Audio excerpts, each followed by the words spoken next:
ಕೆಂಡ ಸಂಪಿಗೆ ನಮ್ಮ ಕೆಂಡ ಸಂಪಿಗೆ.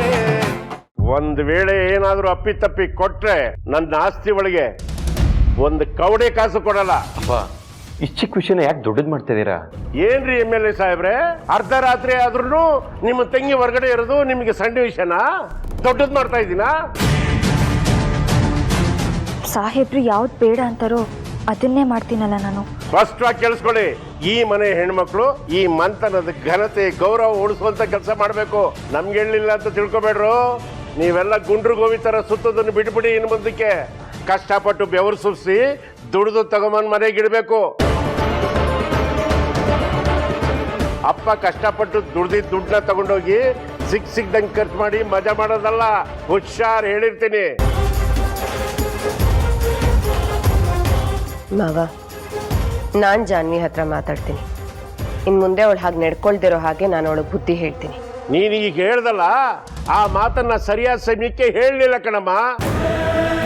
ಒಬ್ಬ ಅತ್ತಿಗೆ ಆಗಿ ಈ ಮನೆ ಜವಾಬ್ದಾರಿನ ನೀನು ಸರಿಯಾಗಿ ನಿರ್ವಹಿಸಲಿಲ್ಲ. ಅದನ್ನ ಸುಮ್ಮನ ಸರಿಯಾಗಿ ನಿರ್ವಹಿಸಿದಳೆ.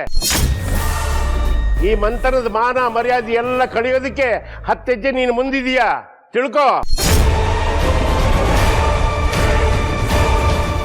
ಆದಷ್ಟು ಬೇಗ ನಾನೊಂದು ಮುಖ್ಯವಾದ ನಿರ್ಧಾರಕ್ಕೆ ಬರ್ತಾ ಇದ್ದೀನಿ. ಅದು ಮುಂದಿನ ದಿವಸಗಳಲ್ಲಿ ಗೊತ್ತಾಗುತ್ತೆ. ಇದಕ್ಕೆಲ್ಲ ಕಾರಣ ನೀನೇ ಕಣೆ. ಈಗ ಸಮಾಧಾನ ಆಯ್ತಾ ನಿನ್ಗೆ? ಇವಳಿಗೆ ನಮ್ಮಲ್ಲೇ ಬೆಂಕಿ ಹಚ್ಚಿ ಮಜಾ ನೋಡೋದಂದ್ರೆ ಖುಷಿ. ಅದೇನು ಅಂತ ಹೇಳೋದ್ ಮನೇಲಿ ಇಟ್ಕೊಂಡಿದ್ಯೋ ಕರ್ಮ.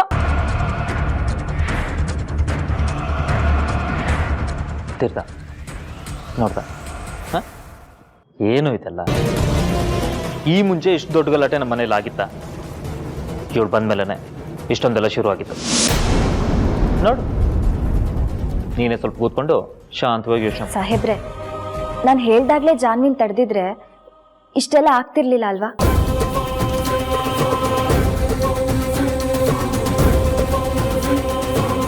ಅಯ್ಯೋ, ಯಾಕಾದ್ರೂ ಮಾತಾಡೋದ್ನು? ಸಾಹೇಬ್ರು ಕೋಪ ಮಾಡ್ಕೊಂಡು ಹೋಗ್ಬಿಟ್ರು. ಏನಾದ್ರೂ ಒಂದು ಎಡವಟ್ಟಾಗುತ್ತಲ್ಲ.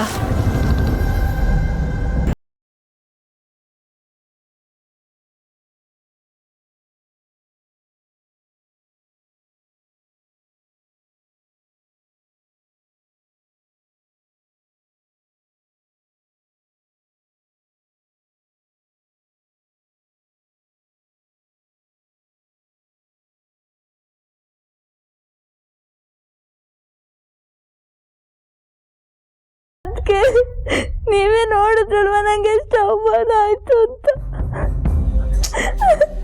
ಐ ಅಂಡರ್ಸ್ಟ್ಯಾಂಡ್ ಜಾನು. ಮೊದಲು ಹೇಳು, ನೀನು ಹೇಳು. ಈಗ ಏನಾಯ್ತು ಅಂತ ಇಷ್ಟೊಂದು ಅಳ್ತಾ ಇದೆಯಾ? ಅಳೋ ಟೈಮಾ ಇದು? ನಿಮ್ಗೆ ಗೊತ್ತಲ್ವಾ ಅದಕ್ಕೆ ಆ ಹೂ ಮಾರೋಳಿಂದ ಅಪ್ಪ ಹೇಗ್ ನನಗೆ ಅವಮಾನ ಮಾಡಿದ್ರು ಅಂತ. ಇವತ್ತು ಅಪ್ಪನ ಕೈಲಿ ಓಡಿಸಿದ್ಲು, ಅವತ್ತು ಅಣ್ಣನ ಕೈಲಿ ಓಡಿಸಿದ್ಲು, ನಾಳೆ ಇನ್ನ ಯಾವ್ದಾರ ಕೈಲಿ ಓಡಿಸ್ತಾಳೋ ಅದಕ್ಕೆ. ಹಾಗೆ ಹೊಡ್ಸೋದಕ್ಕೂ ಮೊದಲು ಅವಳಿಗೆ ಈ ಮನೆಯಿಂದ ಮುಕ್ತಿ ಕೊಡಿಸ್ಬೇಕು. ಹೀಗೆ ಅಳ್ತಾ ಕೂತ್ಕೊಳ್ಳೋದಲ್ಲ ಜಾನು. ಅವಳು ಮಾಡಿರೋ ಅವಮಾನಕ್ಕೆ ಸರಿಯಾಗಿ ಕೊಡ್ಬೇಕು. ಇವತ್ತು ಬರೀ ನಿನಗಲ್ಲ, ನನಗೂ ಅವಮಾನ ಆಗಿದೆ. ಐ ಆಮ್ ಸಾರಿ ಅದಕ್ಕೆ, ನನ್ನಿಂದಾಗಿ. ಸಾರಿ ಕೇಳ್ಬೇಡ ಜಾನು, ನಾನ್ ತಪ್ಪು ಮಾಡಿಲ್ಲ. ಅತ್ಗೆ ಆಗಿ ನಾದ್ನಿ ಇಷ್ಟಪಟ್ಟಿದ್ದನ್ನ ಕೊಟ್ಟಿದ್ದೀನಿ, ಅವಳಿಗೆ ಸಹಾಯ ಮಾಡಿದ್ದೀನಿ. ಇದು ಅತ್ತೆ ಮಾವಂಗೆ ಅರ್ಥ ಆಗ್ತಾ ಇಲ್ಲ. ನೀನು ಲಿಮಿಟ್ ಅಲ್ಲಿ ಇರ್ಬೇಕಾಗಿತ್ತು, ಲಿಮಿಟ್ ಮೀರಿದ್ಯಾ. ದಟ್ಸ್ ಪರ್ಸನಲ್, ನಾನು ಅದಕ್ಕೆ ತಲೆ ಹಾಕಲ್ಲ. ಆದ್ರೆ ಎಲ್ಲ ವಿಷಯಕ್ಕೂ ಸೇರಿಸಿ ನಾನು ಕೆಟ್ಟ ಸೊಸೆ ಅಂತ ಹೇಳಿದ್ರಲ್ಲ, ಅದನ್ನ ನನಗೆ ತಡ್ಕೊಳ್ಳೋದಕ್ಕಾಗ್ತಿಲ್ಲ ಜಾನು. ನನ್ನನ್ನ ಕೆಟ್ಟ ಮಗಳು ತರ ನೋಡ್ತಿದ್ದಾರೆ ಅದಕ್ಕೆ. ಇಲ್ಲಿ ಈ ಮನೇಲಿ ಯಾರಿಗೂ ನಾನಂದ್ರೆ ಬೆಲೆನೇ ಇಲ್ಲ. ಕಾಲ್ ಕಸಕ್ಕಿಂತ ಕೀಳಾಗಿ ನೋಡ್ತಿದ್ದಾರೆ ಅದಕ್ಕೆ. ಮುಚ್ಚು ಬಾಯ್. ಆಗಿರೋ ಅವಮಾನಕ್ಕೆ ಆವೇಶ ಪಡು, ಅಳ್ತಾ ಕೂತ್ಕೊಳ್ಳೋದಲ್ಲ. ಪ್ರತಿಕಾರ ತೀರಿಸ್ತೀನಿ ಅಂತ ಛಲ ಇಟ್ಕೋ. ನನಗ್ ಯಾರೂ ಇಲ್ಲ ಅಂತ ಕೊರಗ್ತಾ ಕೂರ್ಬೇಡ. ಸೋಲನ್ನ ನೀನು ಒಪ್ಕೊಂಡ್ರೆ ಮಾತ್ರ ಸೋಲು, ಒಪ್ಕೊಂಡಿಲ್ಲ ಅಂದ್ರೆ ಅದು ಸೋಲಿಗೆ ಸೋಲು. ಇವತ್ತಿಂದ ನಮ್ಗೆ ಆ ಹೂ ಮಾರೋಳ್ ಮೇಲೆ ದ್ವೇಷ ಡಬಲ್ ಆಗ್ಬೇಕು. ನಾವು ಹಿಂದೆ ಮಾಡಿದ ಪ್ರಯತ್ನಕ್ಕಿಂತ ಹೆಚ್ಚು ಪ್ರಯತ್ನ ನಾವು ಮುಂದೆ ಮಾಡಬೇಕು. ಇದೇ ತರ ಏನಾದ್ರೂ ಅತ್ತೆ ಮಾವ ಅವಳ ವಿಷಯವಾಗಿ ನನಗ್ ಅವಮಾನ ಮಾಡಿದ್ರೆ ಇಷ್ಟು ದಿವಸ ಬರೀ ಸ್ಯಾಂಪಲ್ ನೋಡಿದ್ದಾರೆ. ಇನ್ನು ಮುಂದೆ ನನ್ನ ನಿಜವಾದ ಮುಖನ ಕಾಣ್ತಾರೆ.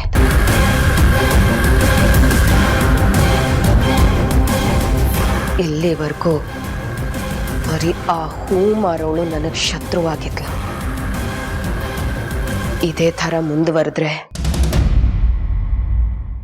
ಈ ಮನೇನೆ ನನಗೆ ಶತ್ರು ಆಗ್ಬಹುದು. ಇಲ್ಲ, ನಾನು ಈ ಮನೆಗೆ ಶತ್ರು ಆಗ್ಬೇಕಾಗತ್ತೆ.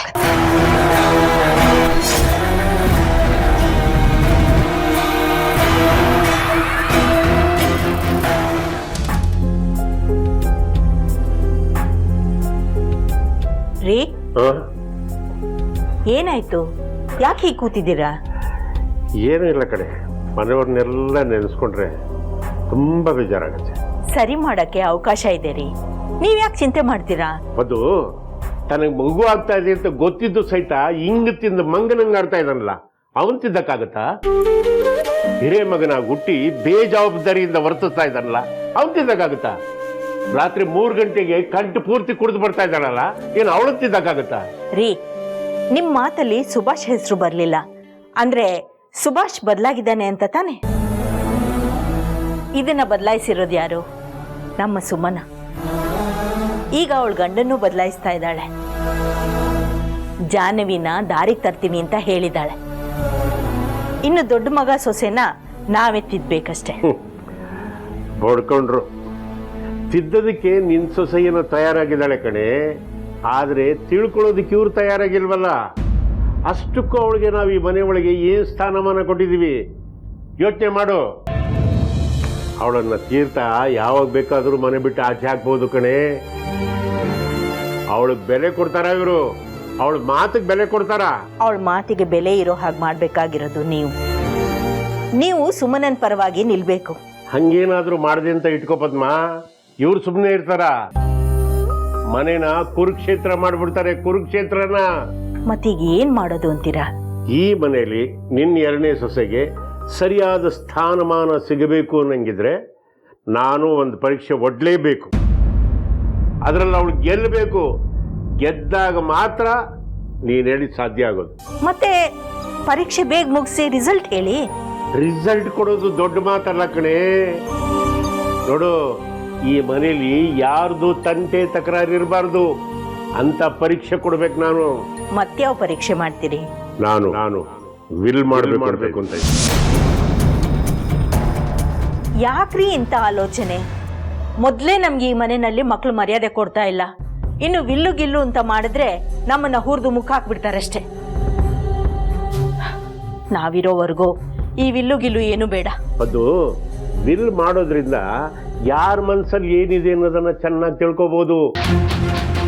ಅಷ್ಟೇ ಅಲ್ಲ, ಯಾರಿಗೆ ಯಾವ ಪ್ರಾಪರ್ಟಿ ಮೇಲೆ ಹೆಚ್ಚು ಆಸೆ ಇದೆ ಅನ್ನೋದನ್ನು ತಿಳ್ಕೋಬಹುದು. ತಿಳ್ಕೊಳ್ಳೋದು ಏನ್ ಬಂತು? ಕಣ್ಣೆದ್ರೆ ಕಾಣ್ತಾ ಇಲ್ವಾ? ಅದು ಅದಕ್ಕೆ ನಿನ್ನ ಪೆದ್ದು ಅನ್ನೋದು. ವಿಲ್ ಬರ್ಸ್ತಾ ಇರೋದು ಲಾಯರ್ ಕೈಲಲ್ಲ ಕಣೆ, ಮತ್ತೆ ಸೊಸೆಯರ ಕೈಲಿ. ಅಂದ್ರೆ ಸಾಧನ ಮತ್ತು ಸುಮನನ್ ಕೈಯಲ್ಲಿ. ತಿಳ್ಕೊ. ಅವ್ರ ಕೈಯಲ್ಲಿ ವಿಲ್ ಬರ್ಸಿ ಏನ್ ಮಾಡೋಣ ಅನ್ಕೊಂಡಿದ್ದೀರಾ? ಅದು ನಾಳೆ ಬೆಳೆದ್ ನಿಂತಿರೋ ಮಕ್ಕಳು ಸೊಸೆಯಂದ್ರ ಮುಂದೆ ಆಸ್ತಿ ಹಂಚಿಕೆ ಸಮಯದಲ್ಲಿ ಅವ್ರ ವರ್ತನೆ ಹೇಗಿರುತ್ತೆ ಅನ್ನೋದನ್ನ ಪರೀಕ್ಷೆ ಮಾಡಬಹುದು. ಸಾಲದಕ್ಕೆ ನಮ್ಮ ಸೊಸೆಯಂದ್ರ ಮನಸ್ಸಲ್ಲಿ ಏನಿದೆ ಅನ್ನೋದು ತಿಳ್ಕೋಬಹುದು. ಆಸ್ತಿ ಹಂಚಿಕೆ ಸಮಯದಲ್ಲಿ ತಮ್ಮ ಗಂಡಂದ್ರನ್ನ ಹೆಂಗ ಪ್ರಚೋದನೆ ಮಾಡ್ತಾರೆ ಅಂತ ತಿಳ್ಕೋಬಹುದು.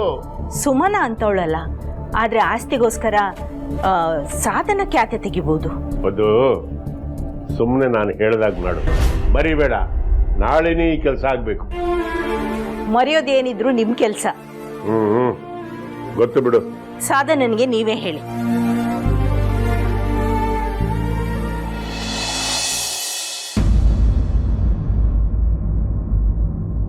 ಏನತ್ಗೆ?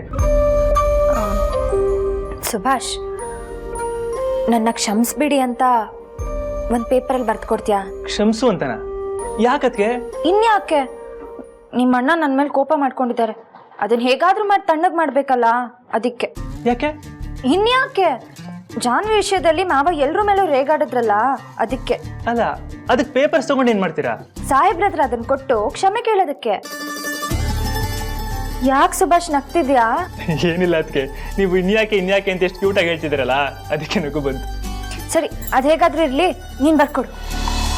ನೀನ್ ಹೇಗ್ ಬರಿಬೇಕು ಅಂದ್ರೆ, ನೀನ್ ಬರ್ದಿರೋದ್ ನೋಡಿ ಸಾಹೇಬ್ರು ಮನ್ಸ್ ಕರ್ಗೋಗ್ಬಿಡ್ಬೇಕು, ನನ್ನ ಅಲ್ಲೇ ಕ್ಷಮಿಸ್ಬಿಡ್ಬೇಕು, ಹಂಗ್ ಬರ್ಕೊಡು. ಪ್ಯಾಚ್ ಅಪ್ ಮಾಡ್ಕೊಳಕ್ಕೆ ಒಳ್ಳೆ ಐಡಿಯಾನೇ ಹುಡುಕಿದಿರ ಅದಕ್ಕೆ. ಈ ರೀತಿಯಲ್ಲಿ ಐಡಿಯಾ ಹೇಗ್ ಬರುತ್ತೆ ನಿಮ್ಗೆ ಅಂತ ನೋಡ್ತಾರಿ, ಹೇಗ್ ಬರ್ಕೊಡ್ತೀನಿ ಅಂತ. ನೋಡ್ತಿದ್ದಂಗೆ ಅಣ್ಣ ಐಸ್ ಕ್ರೀಮ್ ಕರ್ಗೋಗಂಗೆ ಕರ್ಗೋಗ್ಬೇಕು. ಓಕೆನಾ? ಸರಿ. ಸುಭಾಷ್, ಇಂಗ್ಲಿಷ್ ಅಲ್ಲಿ ಬರಿತಾ ಇದ್ಯಾ? ಅದ್ಗೆ ನೀವು ಇಂಗ್ಲೀಷಲ್ಲಿ ಸಾರಿ ಕೇಳ್ತಿದ್ದೀರಾ ಅಂತ ಅಣ್ಣಂಗೆ ಇನ್ನೂ ಖುಷಿ ಆಗುತ್ತೆ. ಇಂಗ್ಲೀಷಲ್ಲೂ ಇರ್ಲಿ ಅದಕ್ಕೆ. ಸರಿ, ಆಯ್ತು.